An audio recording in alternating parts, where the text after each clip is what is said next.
podcast where we talk about disrupting trafficking in the Lehigh Valley. This is part two of our Not on Our Watch series in recognition for Human Trafficking Prevention Month.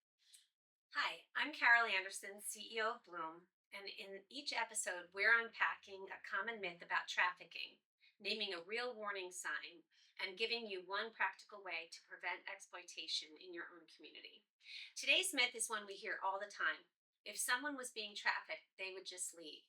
It sounds reasonable until you understand what trafficking actually looks like. I'm joined by Alyssa Almonte, Bloom's resident manager, and the person who oversees our outreach work. Alyssa, this myth shows up everywhere. It really does. People often imagine that freedom is just a door someone can walk through, but trafficking is built on control, not by chains. Right. When people say, "Why didn't she just leave?" what do you want them to understand? Well, I want them to understand that most survivors aren't staying because they want to, right? They are staying because leaving feels more dangerous than staying. Traffickers use fear, threats, shame, debt, emotional manipulation sometimes, all at once. They might threaten to hurt family members. They might say, no one will believe you. And they can convince someone that this is clearly the only place that they belong. So even when someone has physical freedom, they may not have emotional or psychological freedom. Yeah, exactly. When women who could technically walk away, but believe they belong there, they're trapped, right? Then when you believe that the world that outside feels impossible and intimidating and it's unknown, it's often so scary. True. It reframes everything. So instead of asking, "Why didn't they leave?" we start asking, "How can we help?" or "What does safe exit look like?" And that shift changes how we respond, right? We listen and compassion with the compassion instead of judgment. Yes. Let's talk about warning signs that connect to this myth. What do you and the outreach team notice in people who are being controlled? Well, one of the clear signs of is fear. It's paired with dependence and extreme loyalty. Someone may look at another person before answering questions that they're when they're with a provider or with someone, right? Apologize constantly. Seem afraid to make even the smallest decisions. Saying things like, "I'll get in trouble. I have to ask for permission. I'm not allowed to." Distrust of authority and systems that often don't know how to even help these types of scenarios, right? So it's not just nervousness, it's deep practice fear of consequences and the unknown. Almost like their voice is being repressed. They learn how to become small. Yes, many have learned that speaking up brings consequences. So they become very careful, very quiet, very agreeable. To the outside world, they might look okay, right? But inside, they're scanning for danger constantly.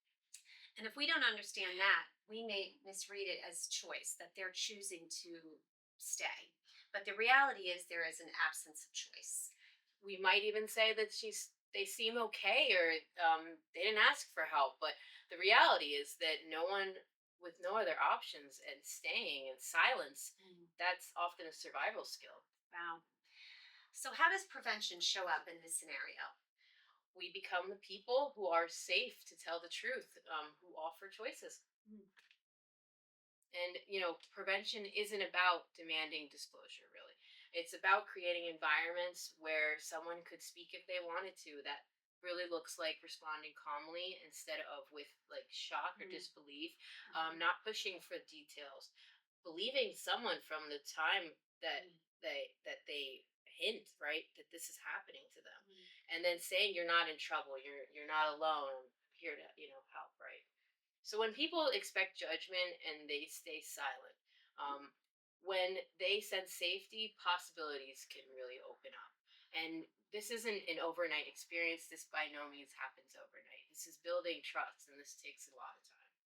I often think of how brave it is to even tell a piece of the truth. Right, it is. Many survivors test the waters with these statements. They things are complicated, or I can't leave right now. Not now.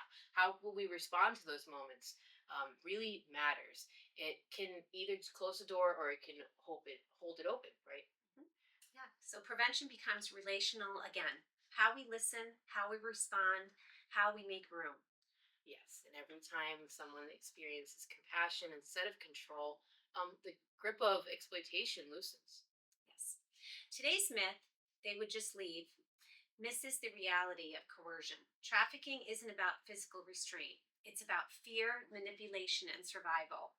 The truth is, leaving is a process, not a moment, and communities can either make that path safer or steeper. If this conversation helped you see things differently, here's how you can respond. Learn more about trafficking and survivor support at our website, bloomforwomen.org. Share this episode with someone who might need this perspective, and then invite Bloom to speak at your school, workplace, or community group. When we become people who are safe to tell the truth to, we begin building that pathway to freedom. And this was not on your watch.